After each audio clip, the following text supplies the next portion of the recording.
నమస్కారం అండి. శోభ, శేఖర్ గారు వచ్చారు, ఒకసారి చూడు. శోభ, శేఖర్.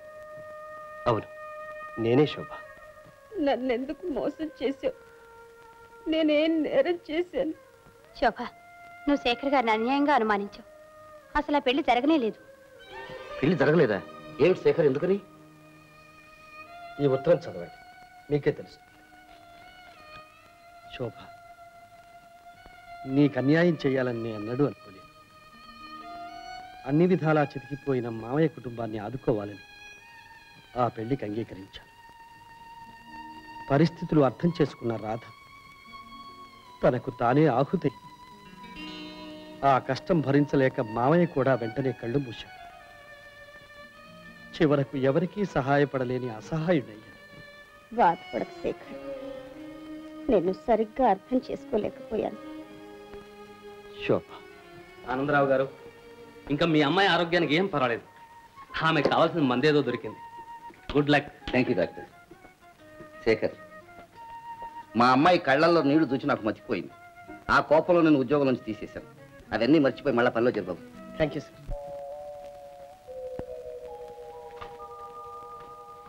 సీత, రంగన్నకు చదువు లేకపోయినా సంస్కారం ఉందమ్మా. ఇదే మరో డ్రైవర్ అయితే నిన్ను హాస్పిటల్లో పడేసి తన దారిని అనుకునేవాడు.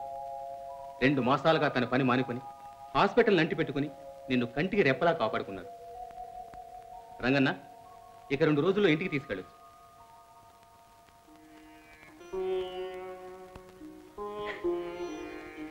ఎందుకమ్మా ఏడుస్తావు? కాలు బాగైపోయిందిగా, ఇక హాయిగా ఇంటికి వెళ్ళొచ్చు. ఇంటిగా? ఏ ముఖం పెట్టుకుని వెళ్ళను? అక్కడ నాకెవరున్నారని? అసలు ఎందుకు బ్రతకాలి? ఎవరి కోసం బ్రతకాలి? నీకు కలగబోయే బిడ్డ కోసమైనా నువ్వు బతకాలమ్మా. బిడ్డ కోసమా?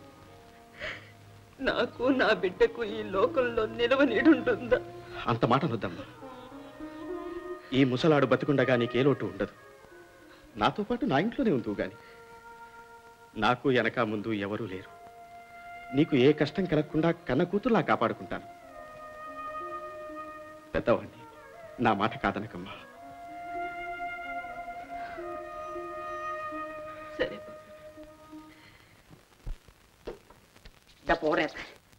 ఎందుకులే మావా? ఏంటో మరి చెప్తుంటేనా వెనక్కి తిరిగా. మావా, అయ్యగారు నేను ఎన్నిసార్లు తన్నినా నీకు బుద్ధి రాదేంటి? ఏడిసినట్టుంది నీ తెలివి.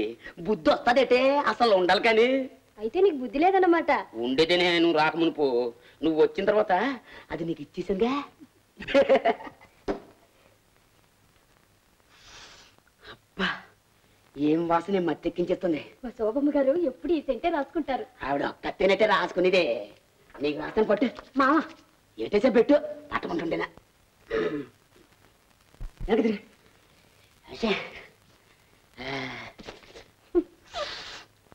ఆహా, ఈ వాసన నీ ఒంటి మీద ఇట్టాగే ఉంటే ఎంతని నిన్ను ముద్దట. ఏయ్ మామా, నాకు మాట ఇచ్చావు, గుర్తుందా? ఏదో నవ్వులాట కన్నా లేదే. పెళ్ళి ఇదొక ఏం చెయ్యొద్దన్నావుగా. సరే, ఇంకేమున్నాయి? అరే వాసన ఉంది.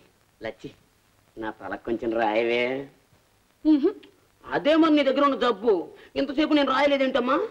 రాయవే. కూర్చో. తీసుకో.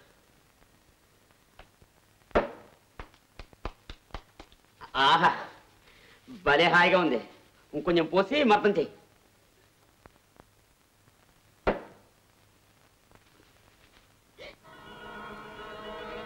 ఆహా,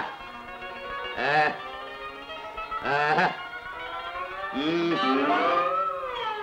ఏంటే తెల్లగా నూనెలో కారిపోతుంది?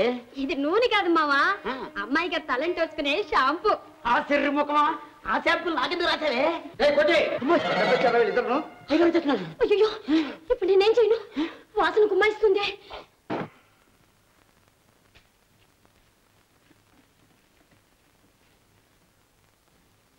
ఏటే ఎదురు కొట్లాగా చూపులు నువ్వును? ఏమిటి వాసన? సెంటు రాసుకున్నావా? నేను వద్దనే కొద్దీ ఆడే రాశాడండి. ఎవరా కోటికాడా? ఎక్కడ వచ్చాడు? అడుగు. అక్కడ చూస్తున్నారా? రా బయటికి రా. ఏమిట్రా కిరీటం? ఏమిటా పులి వేషం? ఏమిట్రా? నూనె అనుకొని షాంపూ రాసుకున్నాడండి. గదిలో చేరి నువ్వు సెంటు వాడు షాంపూ రాసుకున్నారా? ఇంట్లో ఎవరు లేకుండా చూసి షోకులు చేస్తున్నారా? బుద్ధి లేదట మీకు?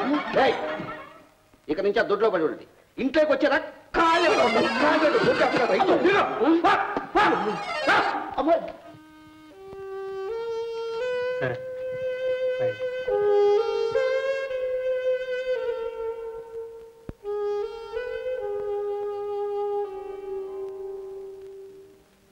మీరు కష్టాల్లో ఉంటే నేను చూస్తూ ఊరుకుంటాను. మామయ్య, మీకు నేను కన్నబిడ్డను కాకపోయినా మీరే నాకు తల్లిదండ్రులు. ఆస్తి పోయింది, అంతస్తు పోయింది, పరువు మర్యాద కూడా పోయి 10 మందిలో తల ఎత్తుకు తిరిగే యోగ్యత లేకుండా పోయింది. ఈ అవమానంతో నేను ఎలా బ్రతకను బాబు, ఎలా బ్రతకను?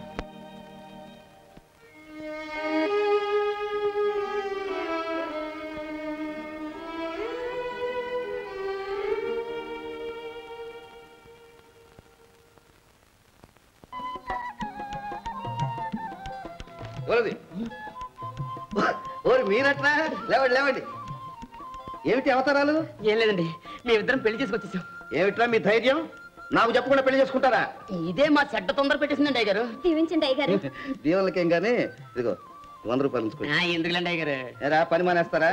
పెళ్లి ఖర్చులకి పై ఖర్చులకి శోభం గారు మాకెప్పుడో డబ్బిచ్చారు. ఏంటి మా శోభ పెళ్లి ఖర్చులకు డబ్బిచ్చిందా?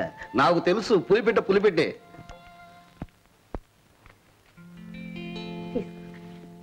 లచ్చి, శోభమ్మ గారి మనస్సు ఎన్న పుసలాంటిదే. అయ్యగారు, ఏమే శోభమ్మ గారి పెళ్లి కూడా చేశారా? ఈ ఇల్లే కాదు, ఆ తల్లి మొహమే కళకళ్ళాడిపోద్ది. సరే, మీరు వెళ్ళి దొడ్ల అవుట్ హౌస్ లో కాపురం పెట్టండి, వెళ్ళండి.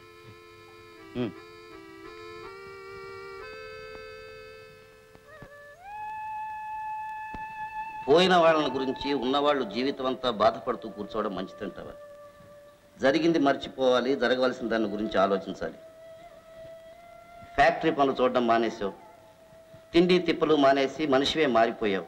అన్నీ తెలిసిన వాడివి, ఏమిటా ఏదంతా? చూడు శేఖర్, ఏ వయసులో జరగవలసిన ముచ్చట్లు ఆ వయసులో జరగాలి. నా మాట విని వెంటనే పెళ్లి చేసుకో. పోనీ మా శోభను పెళ్లి చేసుకోవడం ఇష్టం లేకపోతే ప్లెయిన్గా చెప్పేయి.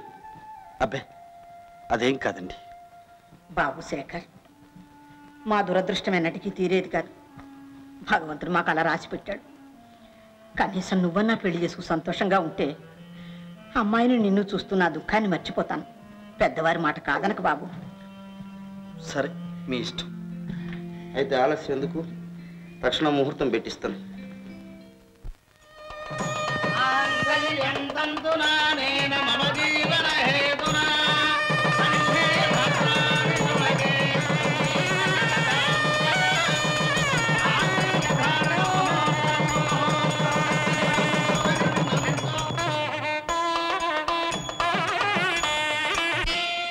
ఈయన కదా, నమస్కారం.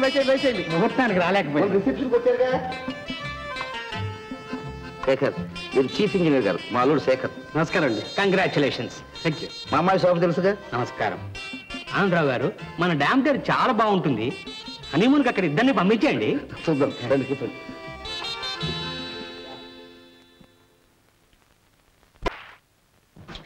ఓయ్ గోవిందాలు, ఎక్కడికి వచ్చాడు? ఫ్యూజ్ పోయింది, ఎలక్ట్రీషియన్ పిలవండి. ఏమాత్రం దానికి ఎలక్ట్రీషియన్ ఎందుకు బాబు? ఫ్యూజేగా నేను వేస్తాను. పట్టుకోవాలి. ఫ్యాక్టరీలో ఎన్నోసార్లు వేసాం బాబు. ఫ్యూజ్ పెట్టబోయి ఏది పెట్టావు? ఆ ఫ్యూజ్ ఏదో వేలేదో ఆ మాత్రం తెలియదు బాబు.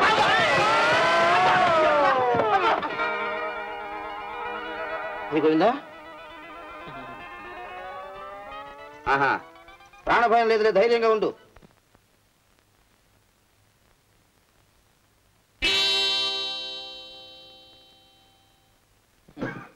సున్నపెట్టలు చెప్తే వింటారా? ప్రతి దాంట్లో ఏలు పెడతారు.